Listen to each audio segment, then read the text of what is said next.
हाय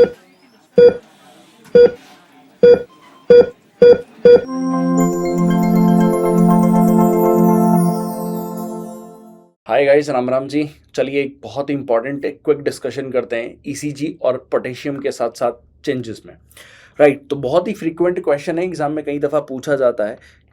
तो हम लोग शुरुआत करते हैं हाइपर कैलेमिया से कि हाइपर कैलेमिया का या फिर हाइपोकैलेमिया का ईसीजी के साथ क्या क्या चेंजेस आपको देखने को मिलता है। राइट, तो सबसे पहले आपने ईसीजी का ये वाला पैटर्न तो आपने देखा होगा कि ईसीजी के अंदर एक लाइक दो वेव हमें डिफरेंट डिफरेंट मिलती है, P Q R S T. तो पी और टी वेव है और क्यू आर एस एक कॉम्प्लेक्स है। चलिए थोड़ा सा आगे की तरफ बात करते हैं, हाइपर कैलेमिया की सबसे पहले बात करते हैं। तो गाइस सबसे पहला चेंजेस आपको देखने को मिलता है कि जैसे जैसे पोटेशियम की वैल्यू बढ़ती जाएगी, तो पोटेशियम की जो वैल्यू होती है ना, वो पोटेशियम की वैल्यू डायरेक्टली प्रोपोर्शनल होती है टी वेव एम्पलीट्यूड के। टी वेव एम्पलीट्यूड यानी कि जैसे जैसे आप पोटेशियम की वैल्यू वैल्यू बढ़ाते जाएंगे, टी वेव बढ़ती जाएगी। यानी कि हाइपर कैलेमिया के अंदर आपको जो वेव यानी कि जो टी वेव देखने को मिलती है वो कैसी मिलती है? Tall T tented. Tall T tented wave आपको देखने को मिलती है। गाइस एग्जामिनर आपको यहाँ पर कंफ्यूज करेगा हाइपर अक्यूट टी वेव्स। तो guys hyper acute T wave आपको हाइपर कैलेमिया के अंदर नहीं मिलती। हाइपर अक्यूट टी वेव आपको हाइपर कैलेमिया के अंदर नहीं मिलती। This is related to the myocardial infarction. वहाँ पर थोड़ी सी कॉन्वेक्सिटी आती है गाइस। तो आपको इंपॉर्टेंटली याद रखना है कि हाइपर अक्यूट टी वेव जो है वो मायोकार्डियल इन्फाक्शन में मिलेगी, लेकिन यहाँ पर हाइपर कैलेमिया के अंदर टॉल टेंटेड टी वेव्स मिलती है। and the value of potassium is directly proportional to the T wave amplitude। जितना ज़्यादा पोटेशियम का वैल्यू बढ़ाते जाएंगे आप, टी वेव का एम्पलीट्यूड लगातार लगातार बढ़ता चला जाएगा। Now just remember one thing कि सर यहाँ पर टी वेव का लगातार लगातार एम्पलीट्यूड बढ़ रहा है, तो जस्ट रिमेंबर वन थिंग कि सर ये वाला पार्ट भी तो ऊपर की तरफ जा ही रहा है ना। अगर टी वेव ऊपर की तरफ बढ़ेगी तो ये वाला पार्ट भी तो ऊपर की तरफ बढ़ेगा। तो सेकंड चेंजेस हमें यहाँ पर देखने को मिलता है S T segment elevation. S T segment elevation भी यहाँ पर देखने को मिलता है। राइट, तो S T elevation will be present in the hyper kalaemia. Right, the next one is just see, अगर ये वाला अपर की तरफ यानी कि ये सेगमेंट ऊपर की तरफ जा रहा है तो ये क्यू आर एस ब्रॉड होगा। तो यहाँ पर क्यू आर एस कॉम्प्लेक्स कैसा मिलेगा? Q R S complex broad देखने को मिलेगा। राइट, नाउ अगर ये वाला कॉम्प्लेक्स अगर ऐसे ब्रॉड की तरफ यानी कि नीचे इधर इधर की तरफ खिंचता चला जाएगा, क्योंकि ये ऊपर की तरफ जा रहा है ये सेगमेंट, तो पी वेव जो है ना वो नीचे की तरफ डिप्रेस होने लगती है। तो यहाँ पर या तो पी वेव कैसी मिलती है? एब्सेंट मिलती है, और साथ में पी आर प्रोलॉन्ग्ड देखने को मिलता है। तो पी वेव या तो एब्सेंट मिलेगी या पी आर जो इंटरवल है वो कैसा मिलेगा? प्रोलॉन्ग्ड मिलने वाला है। राइट, चलिए नेक्स्ट वेव की बात करें कि जब पोटेशियम की वैल्यू 8 से ज़्यादा हो जाती है ना, तो पी वेव एब्सेंट हो गई, तो यहाँ पर साइनस वेव पैटर्न भी देखने को मिलता है। कौन सा पैटर्न? साइनस वेव पैटर्न भी यहाँ पर आपको देखने को मिलता है। And the most common cause of death with hyperkalemia. With hyperkalemia में most common cause of death क्या है? That is a diastolic arrest. That is diastolic arrest. Just remember one thing कि जब आपको examiner ऐसे sine wave pattern बना के देता है, तो साइन वेव पैटर्न बना के वो बोलता है कि इसमें पोटेशियम की वैल्यू कितनी होगी। तो इसमें पोटेशियम की वैल्यू कितनी है? 8 मिलीक्यूलेंट पर लीटर। कितनी? 8 मिलीक्यूलेंट पर लीटर की वैल्यू से ज़्यादा होगा तो यहाँ पर हमें साइन वेव पैटर्न देखने को मिलेगा, मिलीक्यूलेंट पर litre. Okay, so this is about the hyper kalaemia कि हाइपर कैलेमिया के साथ ईसीजी में क्या क्या चेंजेस आपको देखने को मिलेंगे। अब मैं यहाँ पर अगर ट्रीटमेंट की बात करूँ तो ट्रीटमेंट बहुत बहुत ज़्यादा इंपॉर्टेंट हो जाता है कि ट्रीटमेंट क्या क्या देंगे आप। तो फर्स्ट ऑफ ऑल हम जो सबसे पहले ट्रीटमेंट देते हैं that is a injection calcium gluconate.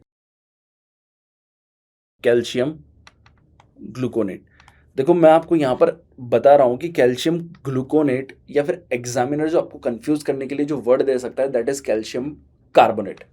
Calcium carbonate हम नहीं देते। कैल्शियम कार्बोनेट तो नॉर्मल कैल्शियम जो कैल्शियम विटामिन वगैरह की जो टैबलेट आप खाते हैं वही वाली टैबलेट है ना।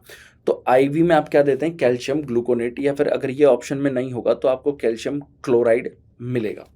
बेसिकली ये काम क्या करता है सर, ये कैल्शियम ग्लूकोनेट जो होता है ना वो पोटेशियम के इफेक्ट को कम कर देता है। तो अल्टीमेटली हमें फिलहाल के लिए तो इमरजेंसी में तो ये चाहिए ना, बाद में हम धीरे धीरे पोटेशियम को बॉडी से रिमूव कर सकते हैं, बट फिलहाल के लिए हमारे लिए इमरजेंसी मैनेजमेंट में क्या करेगा, हमारे इमरजेंसी मैनेजमेंट में हमें कैल्शियम ग्लूकोनेट देना है ताकि हमें पोटेशियम का इफेक्ट कम देखने को मिले, क्योंकि हमें कार्डियक डिसरिथमिया को बचाना है बेसिकली, राइट।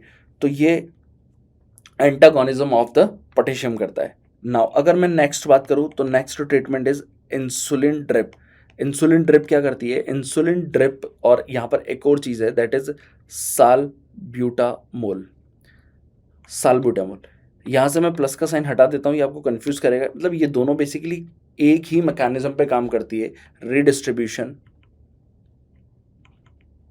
ऑफ पोटेशियम,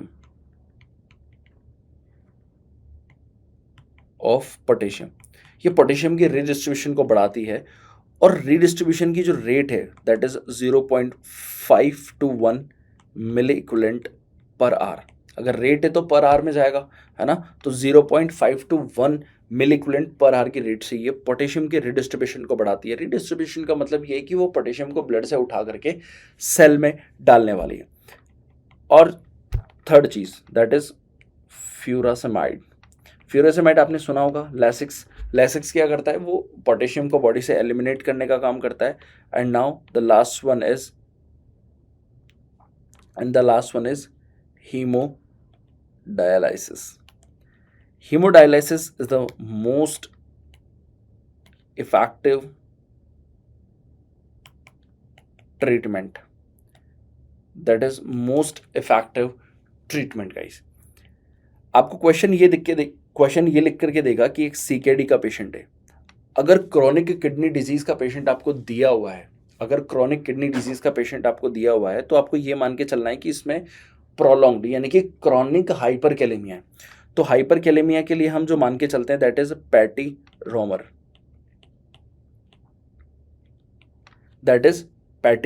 जो हम जो मेडिसिन यूज करते हैं दैट इज पैटी रोमर।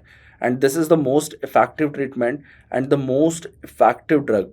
अगर आपसे पूछेगा तो क्या लेगा, मोस्ट इफेक्टिव ड्रग तो इंसुलिन होगा। अगर आपसे डीओसी पूछेगा, ड्रग ऑफ चॉइस, यानी कि इमरजेंसी के मैनेजमेंट के तौर पर पूछेगा, तो फर्स्ट लाइन डीओसी क्या रहेगा, first line DOC will be injection calcium gluconate. तो ये 3 अलग अलग चीज़ें हैं जो कि एग्जामिनर आपसे कंफ्यूजन करने के लिए बहुत अच्छा क्वेश्चन यहाँ से बना सकता है। मोस्ट इफेक्टिव ट्रीटमेंट में हीमोडायलिसिस हम करते हैं, एंड फर्स्ट लाइन डीओसी के तौर पर आप कैल्शियम ग्लूकोनेट आप चॉइस रखेंगे, राइट। तो ये बात ध्यान रखना है आपको, ओके। चलिए अब थोड़ा सा हाइपोकैलेमिया के ऊपर बात करते हैं।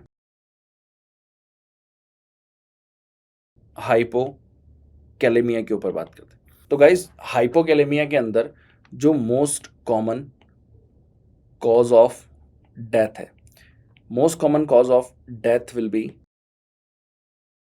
Diaphragmatic paralysis, right. नाउ इसके अंदर ईसीजी चेंजेस क्या क्या दिखेंगे, देखो यहाँ पर हमने जो ईसीजी बनाई थी सेम वैसे ही रिपीट करने की कोशिश करते हैं कि just sir this is P wave and then QRS and this is T wave. तो सर ये डिप्रेशन यहाँ पर दिखेगा, तो यहाँ पर टी वेव कैसा होगा, टी वेव इन्वर्जन आपको यहाँ पर दिखेगा, और टी वेव के साथ यहाँ पर ये सेगमेंट भी नीचे की तरफ जाएगा, तो एस टी सेगमेंट डिप्रेशन यहाँ पर आपको देखने को मिलेगा। तो यहाँ पर जो टी वेव है, जो टी वेव इन्वर्जन है, तो टी वेव इन्वर्जन जो है वो इसके अलावा और कहाँ मिलता है, हमने ऑलरेडी पढ़ा था कि non S T elevation MI के अंदर भी टी वेव इन्वर्जन मिलता है। इसके अलावा अनस्टेबल एंजाइना के अंदर भी टी वेव प्रेजेंट होती है, राइट। इसके अलावा मैं बात करूं तो यहाँ पर पी वेव का जो एम्पलीट्यूड है वो बढ़ जाएगा, पी वेव का एम्पलीट्यूड बढ़ जाता है। अगर पी वेव का एम्पलीट्यूड अगर आपको पता है कि 2.5 से ज़्यादा होता है, 2.5 से ज़्यादा होता है, तो हम उसको पल्मोनल कहते हैं, पी पल्मोनल, लेकिन वो प्रॉब्लम होती है एट्रिया की, लेकिन यहाँ पर एट्रिया की ऐसा कोई प्रॉब्लम नहीं है, तो इसको हम बोलते हैं स्यूडो पी पल्मोनल, स्यूडो पी पल्मोनल इसको कहते हैं, राइट। चले, इसके अलावा यहाँ पर सबसे स्पेशल फीचर जो हमें मिलता है दैट इज प्रोमिनेंट, एक अलग से वेव मिलती है जिसको हम बोलते हैं प्रोमिनेंट यू वेव, राइट। और यहाँ पर प्रोलॉन्ग्ड क्यू टी इंटरवल मिलता है, प्रोलॉन्ग्ड पी आर इंटरवल भी आपको यहाँ पर देखने को मिलता है। तो दिस इज द थिंग कि यहाँ पर ये सारी चीज़ें आपको ईसीजी के साथ देखने को मिलेगी, ईसीजी के चेंजेस के साथ और हाइपोकैलेमिया के साथ इतने सारे ईसीजी चेंजेस आपको यहाँ पर देखने को मिलने वाले हैं, right. So now what will be the treatment for hypokalemia guys? Sir treatment will be KCL, और KCL को किसके साथ देंगे? IVF, इंट्रावीनस फ्लूइड के साथ इसको मिक्स करके देंगे।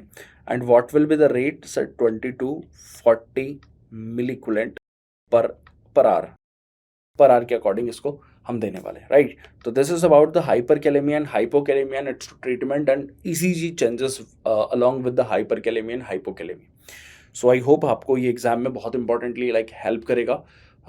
Just remember these things guys. Thank you so much.